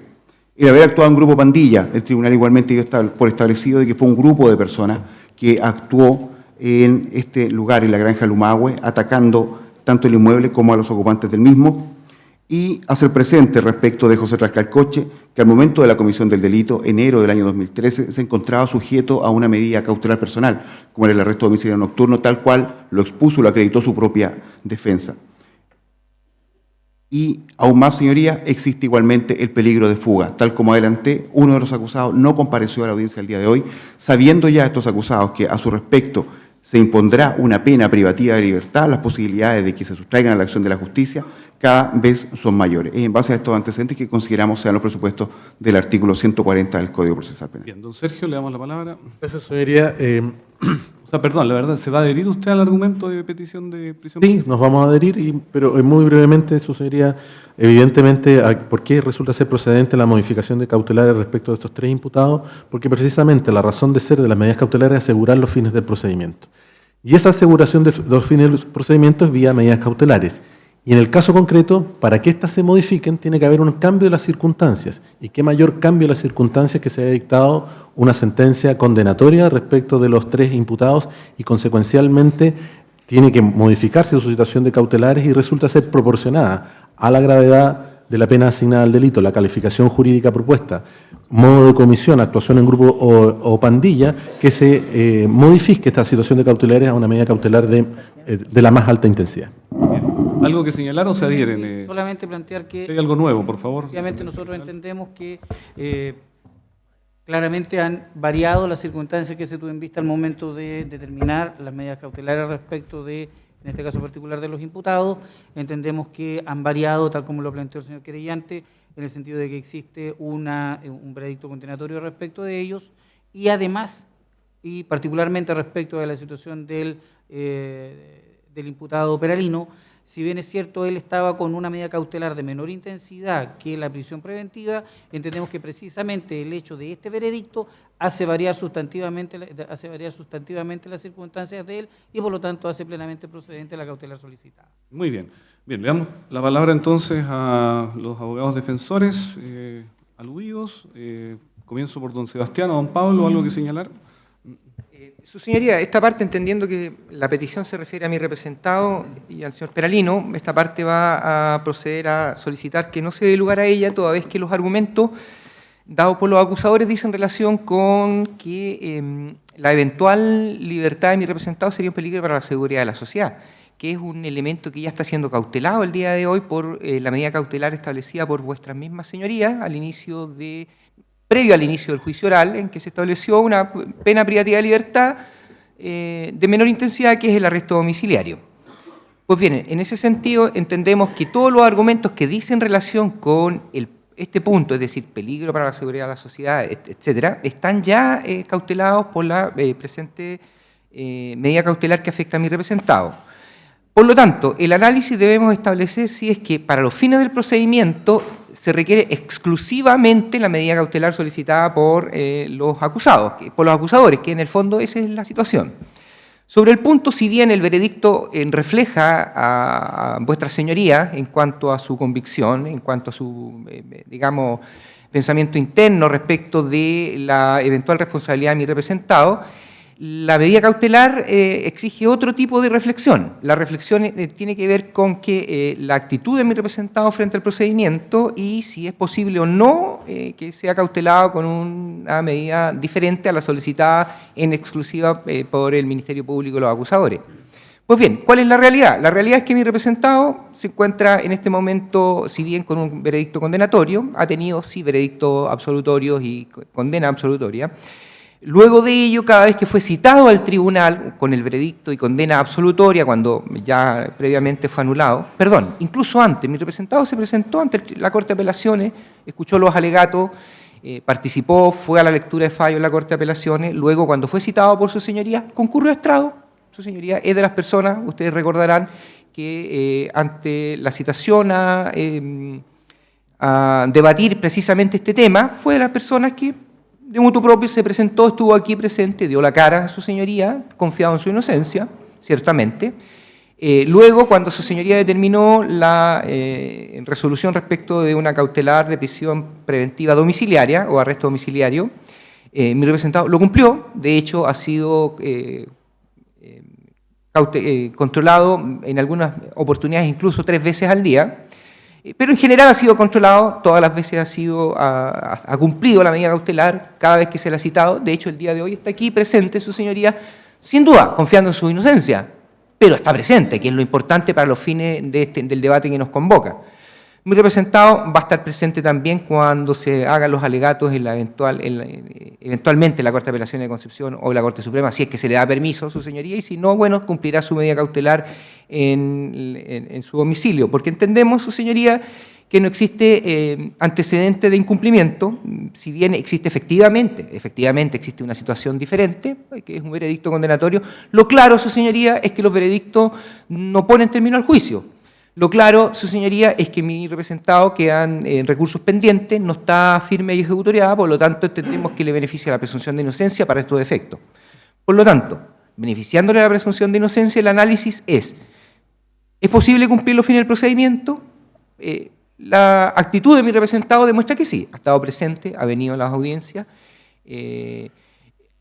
¿se están cumpliendo o se están cautelando del modo necesario por los intereses de la sociedad? También, porque Carabineros de Chile controla la cautelar de mi representado todos los días.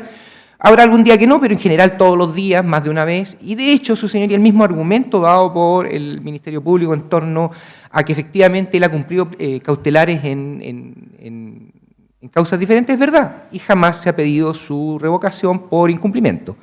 De ser así, el Ministerio Público lo ha dicho, ha sido esgrimido durante el juicio, nadie lo ha contradecido y, de hecho, su señoría, esa es la situación.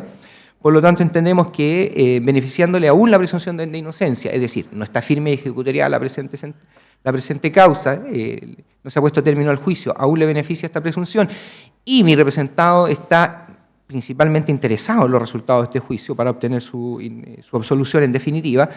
De hecho, esta parte lo anunció precisamente pensando en este punto, anunció que efectivamente esta parte, bueno, no era necesario anunciarlo, sin duda, no solo por legalmente, sino que por motivos de lógica, de estrategia jurídica, además de, dada la posición jurídica de esta parte, será recurrido el presente fallo y eventualmente la Corte Suprema o la Corte de Apelaciones, según corresponda, podría efectivamente revocarlo y dejar firme una eventual absolución, ordenar un nuevo juicio. Entendemos, por lo tanto, que son todas las posibilidades abiertas y mi representado está principal y muy interesado en el resultado y principalmente en obtener un veredicto y una sentencia absolutoria que en definitiva es la opción y es el derecho de petición que tiene todo ciudadano de la República. En ese sentido, vamos a señalar que si bien es verdad que existe un veredicto, no está firme ejecutoriada, la actitud de mi representado ha sido clara, unívoca, determinada durante todo el procedimiento.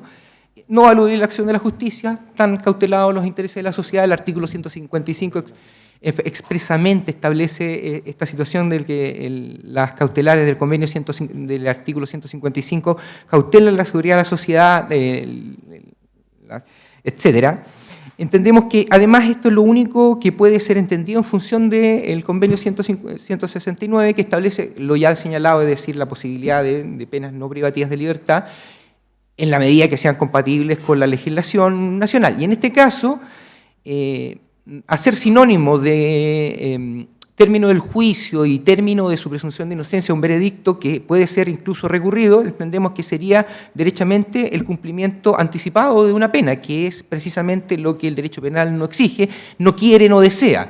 En ese sentido entendemos que tanto las normas del convenio 169 en torno a que ha de preferirse las medidas privativas de libertad, no privativas de libertad, con mayor razón han de aplicarse en aquellos casos en que aún opera la presunción de inocencia, es decir, aquellas cautelares no totalmente privativas de libertad, si bien el arresto domiciliario total es una medida privativa altamente restrictiva de libertad, si bien no está en una cárcel, está sí con su derecho de desplazamiento limitado, fuertemente limitado, de hecho limitado solo a su domicilio. Por lo tanto, entendemos que estas normas y la circunstancia de que se modifique la cautelar pudiera entenderse, su señoría, como el cumplimiento anticipado de una pena, que no es lo deseable y no es lo necesario. Vamos a solicitar, su señoría, que no se revoque y que mantenga la prisión o el arresto domiciliario, el arresto total domiciliario que afecta a mi representado. Bien, don Sebastián, ¿algo que indicar? No, señoría, no estando presente mi representado, no habiendo sido aludido por los acusadores, no, nada que señalar. Bien. Don Humberto, ¿algo que indicar?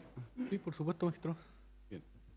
Magistrado, vamos a solicitar el rechazo de lo planteado por el Ministerio Público y secundado por las partes querellantes en atención a los siguientes argumentos. Primero, magistrado, tener como eje central el artículo 355 del Código Procesal Penal, que establece los efectos de la interposición de recursos y que señala literalmente: la interposición de un recurso no suspenderá la ejecución de la decisión, salvo que se impugnare una sentencia definitiva condenatoria o que la ley dispusiera expresamente lo contrario. Aquí hay un derecho al recurso, de hecho ya fue anunciado por esta defensa, y por ende, siendo una sentencia definitiva condenatoria, lo cierto es que en ese sentido prevalece la presunción de inocencia y se debe prevalecer por la medida cautelar que ya nos encontramos sujeto a mi defendido.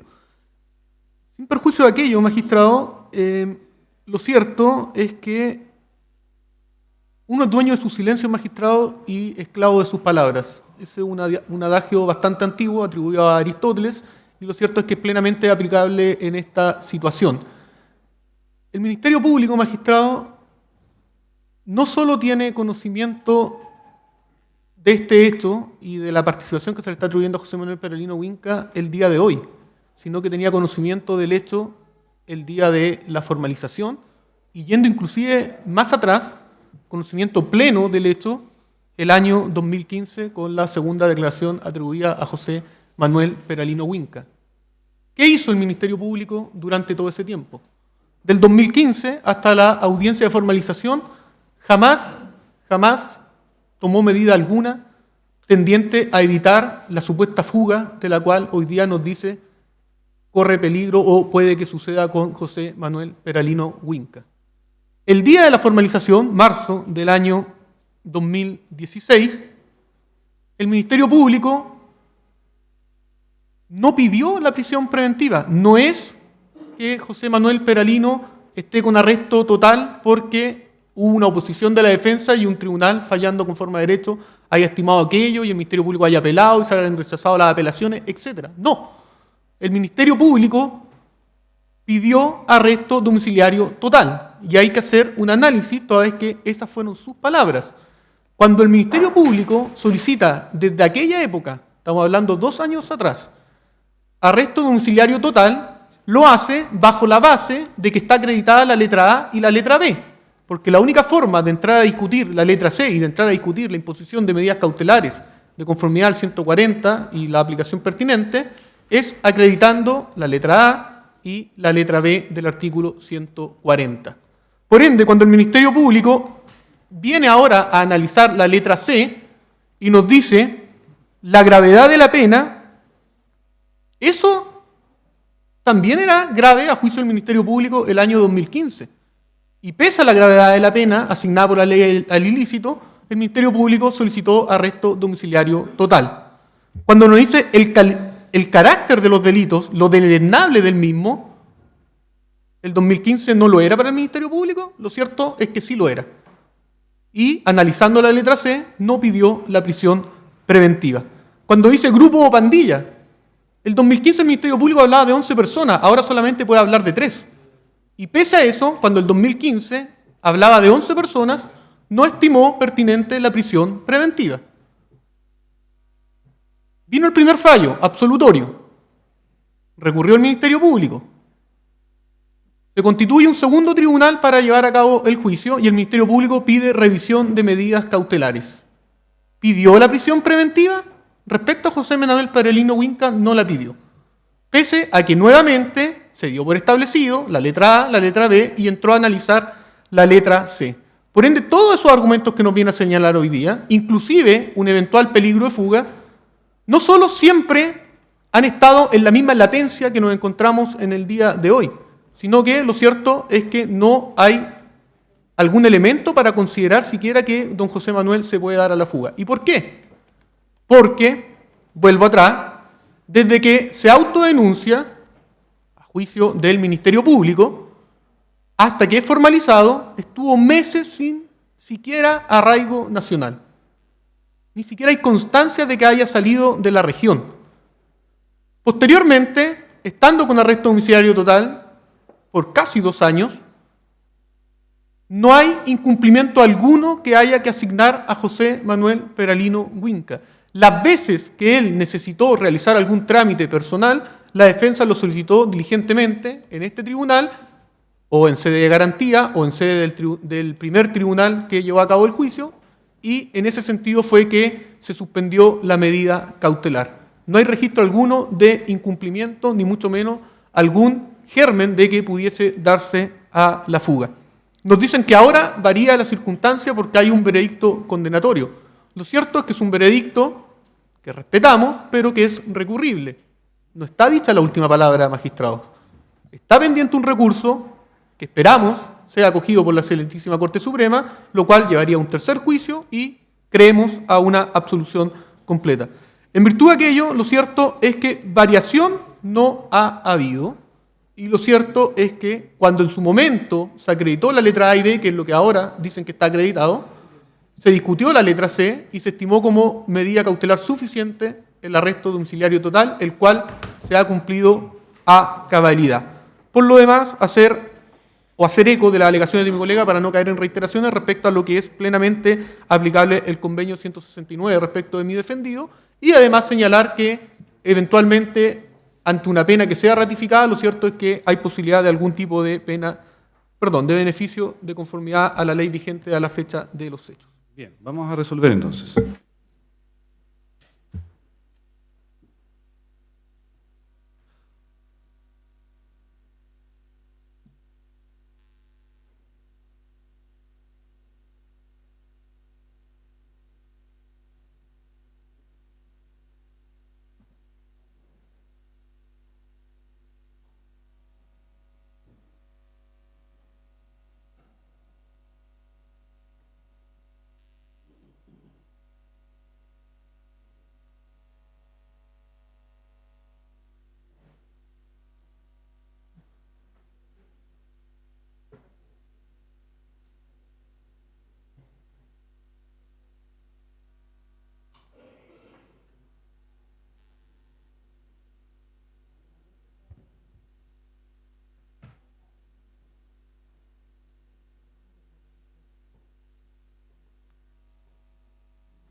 Bien, resolviendo la solicitud. A ver, en primer término, que los presupuestos de eventuales peligros para la seguridad de la sociedad, la gravedad de la pena, el hecho de haber actuado en grupo pandilla, son antecedentes que ya han sido arguidos por el Ministerio Público en otras audiencias y se han ponderado. Ellas no fueron suficientes para decretar la medida más gravosa, que es la prisión preventiva, decretándose las medidas cautelares que actualmente afectan a los acusados, los correspondientes a arrestos domiciliarios. El único antecedente que puede ser ponderado nuevamente es el peligro de fuga. Pero razón tiene acá la defensa de don Pablo Ortega, como también, en alguna forma, don Humberto Serri, en cuanto a que lo que interesa, so pena de establecer que la prisión preventiva puede ser un adelantamiento de pena, lo que nos está vedado, es la actitud de estos acusados con el procedimiento. Y la verdad es que, objetivamente, no ha habido ninguna alegación ni ningún antecedente que se nos haya proporcionado y que haya sido acogido en cuanto a que ellos hayan faltado o incumplido alguna medida cautelar como la que actualmente tienen. No hay antecedentes por parte de carabineros, que son precisamente los que controlan los arrestos domiciliarios que tienen estas personas, que pudiéramos establecer el hecho que existe algún peligro de fuga. Por lo anterior, entonces, no se accederá a la modificación de la medida cautelar que afecta al acusado José Peralino Huinca, como también a don José Sergio Tlalcal Coche. Se previene, sí, que la magistrado Rocío Pinilla fue de parecer, además, no dar lugar a la solicitud del señor fiscal por el efecto suspensivo en la que nos encontramos, que impide otorgar la medida cautelar de prisión preventiva. ¿Bien? De todas formas, se va a oficiar a carabineros a efectos de que velen por el debido cumplimiento de la cautelar que le afecta a estos acusados, objeto de que puedan informar cualquier incumplimiento, y bueno, eso el Ministerio Público tendrá que ver si es que pide una nueva revisión de las cautelares que afectan a estas personas. Ahora bien, resolviendo entonces la orden de detención que ha sido solicitada por el Ministerio Público respecto al acusado don Luis Sergio Tlalcal Quidel, señor defensor, don Sebastián Saavedra, le damos la palabra. La verdad es que aquí ya pasó.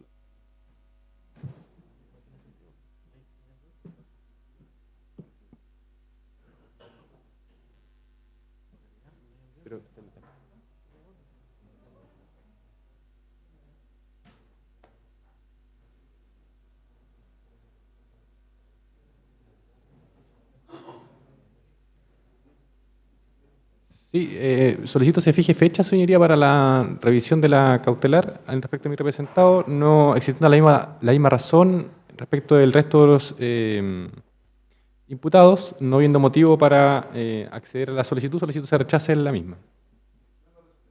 El tribunal va a resolver entonces.